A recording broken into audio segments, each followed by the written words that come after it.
Construction girl. So, ito naman yung feature natin sa video ito, guys. So, ako po yan. So, una, si Mr. muna yung unang gumagawa nung handle ng aming cabinet dyan sa kusina. Diba, na-feature ko nga dun sa paggawa ng kusina namin ay kulang pa nga yan. Wala pang mga handle at hindi pa napinturahan. So, hindi na bumalik yung aming karpentero. Kaya, kami na lang yung naghanap ng time or nagalat ng time para gawin. Ayun na nga si Mr. Buti na gawa na niya. At numpisan na nga niya, nilagyan niya na nga niya ng handle using yung drill. Buti na lang may mga gamit siya. Kaya rin naman niyang gawin yung mga yan. Yun nga lang kasi walang oras kasi nga may trabaho siya. Tapos, ayan, so kinabit na niya. So, ganyan lang pala kadali. Tapos, ako naman yung gumawa nung sumunod kasi sumakit yung tiyan niya. So, kailangan niya mag-CR. At naabutan niya ako na. Ako na yung nagtutuloy ng kanyang ginagawa, guys. Madali lang pala talaga siyang butasin basta may guide yung pagbabaunan ng drill bit. Saka i-start mo lang. Tapos, ayan, ilalak na din siya doon sa kabila using screwdriver. Tapos, ayan, so ako na rin yung nagtapos dyan, guys. So, diba?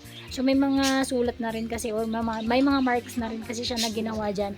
So, kailangan ko lang ituloy. I-drill at saka ilak. Ayan, guys. So, o, diba? Andali.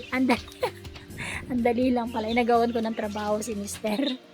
O, diba? Tapos, ayun, yung susunod naman. Ayun yung ginagawa ko. Sinalagyan ko siya ng engrave. Tapos, saka ko siya lalagyan or ilalagay yung drill bit at saka ididiin siya para mag-start na siyang mag-drill or magbutas. Yan, guys, madali lang pala talaga siya. So, kailangan lang marunong ka ding humawak nung tools para hindi ka masugatan. Ayan. So kung kailangan nyo nang gagawa ng handle ng pintuan nyo dyan, yung ganyan magbubutas-butas lang, nandito lang po ako.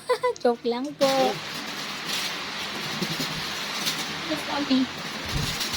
Kung kailangan na nagawa ng ito niyo.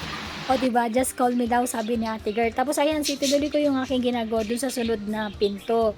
So, ayan, dinril ko na rin ulit siya. Tapos, nilagay ko na rin yung handle niya at saka yung lock. So, ganyan lang pala siya kadali, guys.